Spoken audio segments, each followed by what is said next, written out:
Hello students. तो चलिए आज डिस्कस करते हैं प्रकाश के बारे में। प्रकाश प्रकाश होता क्या है? देखिए, प्रकाश अगर नहीं होगा तो हम लोग कोई वस्तु को नहीं देख पाएंगे। मतलब प्रकाश बहुत जरूरी है हम लोग के लिए। तो प्रकाश होता क्या है इसके बारे में जानते हैं। तो प्रकाश का डेफिनेशन यह है, प्रकाश ऊर्जा का एक रूप है जो वस्तुओं को देखने में सहायता करता है। ठीक है, प्रकाश क्या है? एक ऊर्जा का ग्रुप है जो हम लोग को वस्तु को या किसी भी वस्तु को देखने में सहायता करता है। जैसे रूम में लाइट है तो हम लोग वस्तु देख रहे हैं, चौक देख रहे हैं, बोर्ड देख रहे हैं। ठीक है, या जैसे यह डस्टर, इसको भी देख पा रहे हैं। ठीक है, मान लीजिए अगर लाइट ऑफ कर देंगे तो हम लोग को कोई भी वस्तु नहीं दिखेगा। ठीक है, तो वस्तु को कैसे देख पाते हैं? वस्तु को तभी हम लोग देख पाते हैं जब लाइट उस पर पड़ता है और रिफ्लेक्ट होके हम लोग के आंखों तक पहुंचता है। ठीक है, अब देखिए, और एक होता है अप्रदीप्त वस्तुएं। तो प्रदीप्त वस्तुएं होता क्या है? तो प्रदीप्त वस्तु मतलब जिससे प्रकाश उत्सर्जित होता है, मतलब जिससे प्रकाश निकलता है। ठीक है, उसे हम लोग क्या कहते हैं? प्रदीप्त वस्तुएं। और अप्रदीप्त अप्रदीप्त मतलब जिससे प्रकाश उत्सर्जित नहीं हो पाता है। ठीक है, वैसे पदार्थ जिससे प्रकाश उत्सर्जित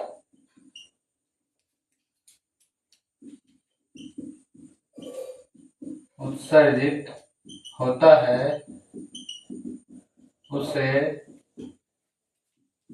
प्रदीप्त वस्तुएं कहते हैं। क्या कहते हैं? प्रदीप्त वस्तुएं कहते हैं।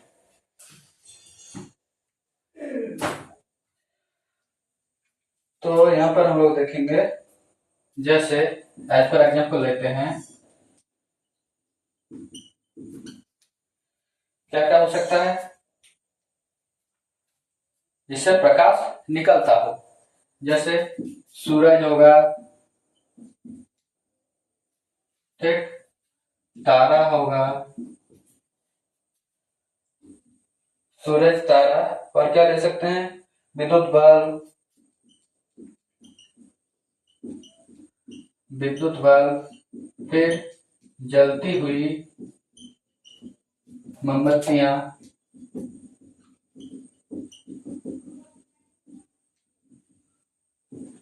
आदि, और बहुत सारे ऐसे वस्तुएं आ सकते हैं इसमें। ठीक है,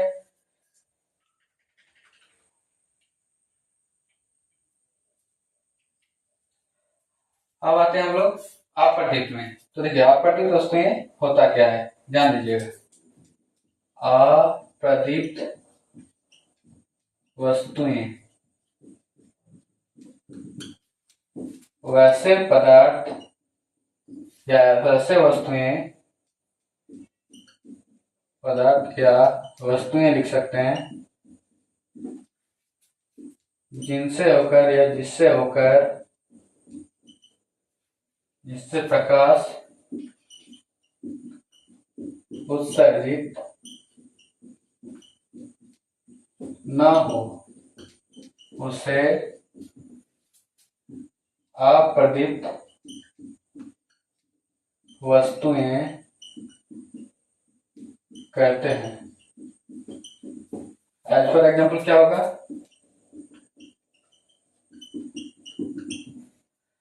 ग्रह होगा, लकड़ी होगा, कोई दरवाजा हो सकता है, ठीक, आदि। क्लियर?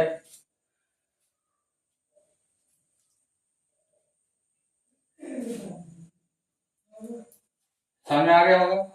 प्रदीप्त वस्तु और अप्रदीप्त वस्तु। देखिए, प्रदीप्त को बोलते हैं लूमिनस। क्या बोलते हैं?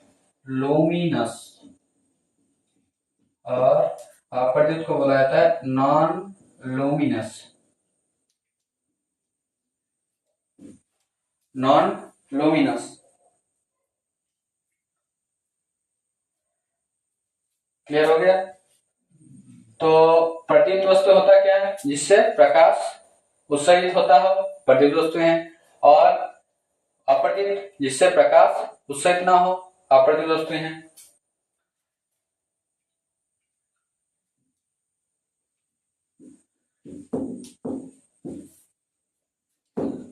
चलिए और कुछ चीज हम लोग क्लियर कर लेते हैं। एक होता है पारदर्शी वस्तुएं,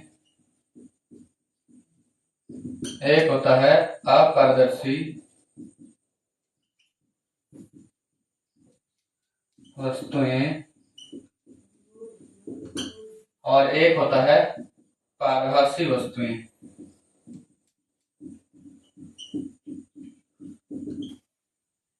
तो फ्रेंड्स देख सकते हैं, पारदर्शी वस्तुएं, अपारदर्शी वस्तुएं, पारभासी वस्तुएं, ये तीनों अलग अलग है। पारदर्शी मतलब जिससे प्रकाश आर पार हो, जिससे प्रकाश आर पार हो मतलब लाइट इस पार से उस पार जा सके। तो एज फॉर एग्जाम्पल क्या होगा इसमें, जैसे होगा कांच हो सकता है, क्या हो सकता है, कांच, ठीक। फिर हो सकता है फाइबर, मतलब फाइबर मतलब से कांच टाइप का, ठीक है।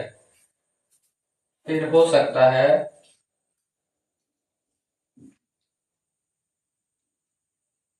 पानी, बोल सकते स्वच्छ पानी।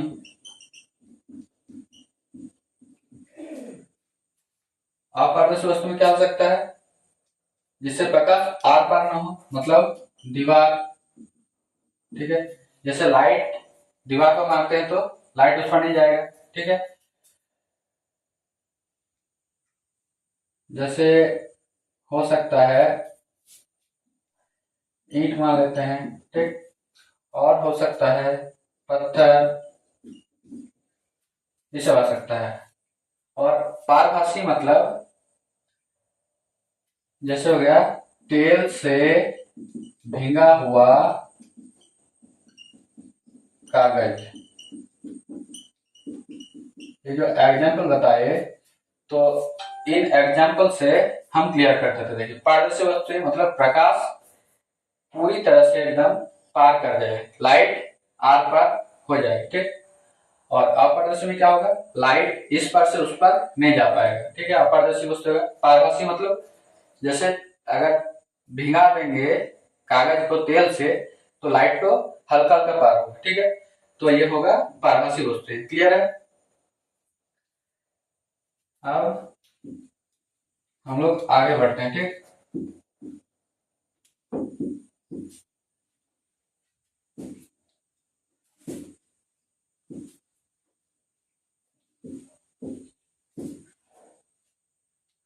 तो देखिए जो ज्ञान इंद्रिय है, हम लोग आंख है, इन्हीं के वजह से हम लोग देख पाते हैं, और प्रकाश क्या करता है, सहायता करता है, ठीक है। अब हम आते हैं प्रकाश के परावर्तन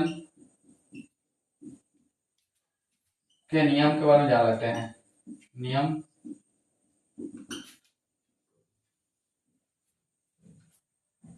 तो प्रकाश के परावर्तन नियम के बारे में जान लेते हैं, ठीक है। तो इससे पहले हम लोग कुछ जानकारी यहाँ पर ले लेते हैं। ये एक दर्पण ले लिए,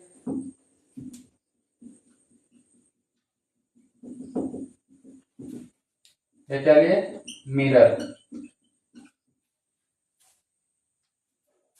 कोई प्रकाश स्रोत से, ये क्या है, प्रकाश स्रोत। तो प्रकाश स्रोत से कोई प्रकाश यहाँ पर आपतित हो रहा है, कहां पर, मिरर पर, ठीक। तो ये जो किरण यहाँ पर आपतित हो रहा है, इसको बोला जाता है आपतित किरण। क्या बोला जाता है, आपतित किरण, ठीक है।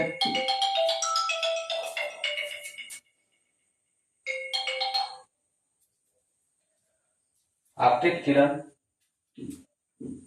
और देखिए जब मिरर पर प्रकाश पड़ेगा, लाइट पड़ेगा, तो लाइट पे क्या होगा, रिफ्लेक्ट हो जाएगा, तो ये अपना रास्ता बदल के दूसरे रास्ते से निकल जाएगा। ठीक, तो ये हो गया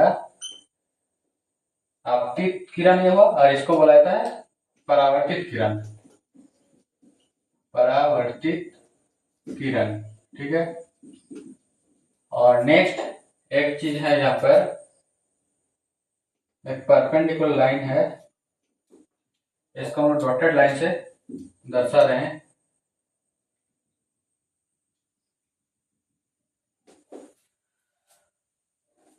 इसको बोला जाता है अभिलंब। क्या बोला जाता है, अभिलंब।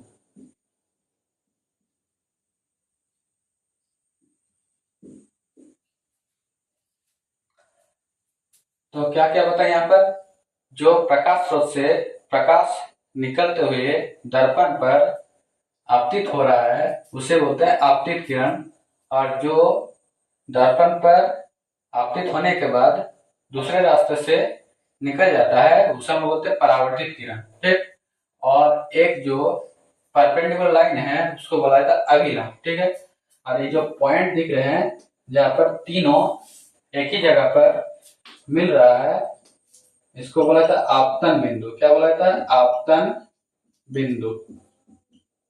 ठीक है, देखिएगा, और एक चीज यहाँ पर इंपॉर्टेंट चीज है, इसको बोला था आई और इसको बोला जाता है आर। ये क्या है, ये दो कोण है, एंगल है। तो आई मतलब होता है यहाँ पर क्या है, आई को बोला था आपतन कोण, और आर को बोला जाता है परावर्तन कोण। ठीक है, तो देखिए आपतन कोण और परावर्तन, क्लियर। तो आपतन कोण होता क्या है, ठीक है, एक बार समझा देते हैं। देखिए यहाँ पर परिभाषा में कैसे बोलेंगे हम लोग, चलिए यहाँ पर लिखा देते हैं, आपतन कोण आई। ठीक, तो यहाँ पर हम लोग आपतित किरण और अभिलंब के बीच का कोण को आपतन कोण कहते हैं।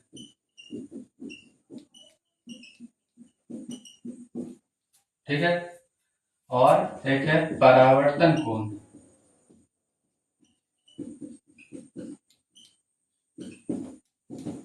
परावर्तन कोण कैसे बोलेंगे, परावर्तित किरण और अभिलंब के बीच का कोण को परावर्तन कोण कहते हैं। क्लियर, आपतन कोण और परावर्तन कोण समझ में आ गया होगा। तो प्रकाश के परावर्तन नियम को समझने के लिए ये कुछ चीजें जानना जरूरी है। ठीक है, तो इसलिए हम लोग पहले डिस्कस कर लिए। तो चलिए अब आते हैं नियम पर। पहला नियम देखिए,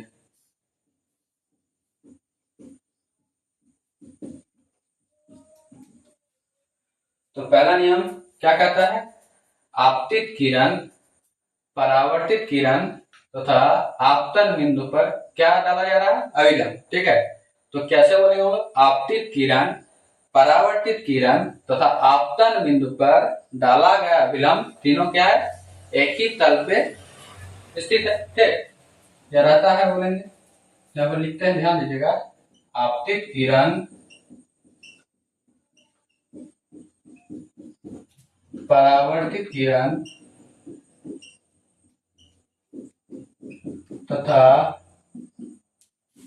आपतन बिंदु पर डाला गया अविलंब तीनों एक ही तल में होता है। क्लियर। नेक्स्ट नियम देखते हैं। तो देखिए बात किए थे हम लोग आपतन कोण और परावर्तन कोण। ठीक है, सेकंड नियम ये बताता है आपतन कोण और परावर्तन कोण का मान सदैव बराबर होता है। ठीक है, तो यहाँ पर लिखेंगे आपतन कोण सदैव परावर्तन कोण के बराबर होता है। ठीक है, अर्थात